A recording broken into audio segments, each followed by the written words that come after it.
ہم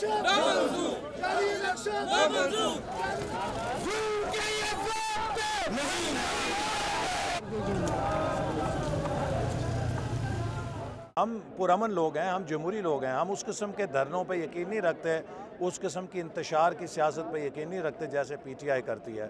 لیکن اس کا یہ مقصد بھی نہیں ہے کہ ہم پاکستان کے عوام کو دھاندلی ان کا مقدر بنا دیں. پاکستان کے عوام کا جو بنیادی حق ہے رائے دہی کا، اس کو کسی کو چرا لینے کی اجازت دیں. ہم ہر سطح پر احتجاج کریں گے، پارلیمنٹ کے اندر بھی، پارلیمنٹ کے باہر بھی.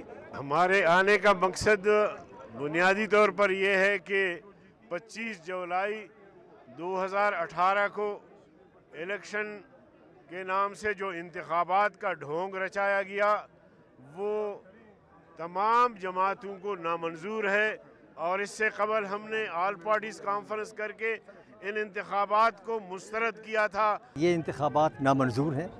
الیکشن کمیشن کو کم از کم جو کر سکتے ہیں اور کرنا چاہیے کہ وہ فی الفور استعفیٰ دے دیں.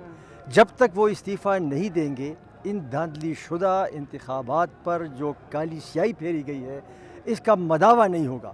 The election commission must immediately resign.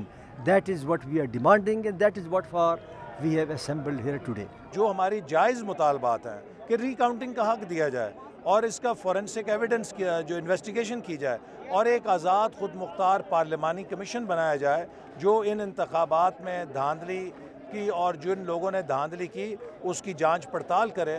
تو اس میں کوئی رکاوٹ نہیں ہونی چاہیے. اگر رکاوٹ ڈالی جائے گی تو پھر ہم بھی حق بجانب ہوں گے کہ اپنے احتجاج کی سطح کو بڑھائیں.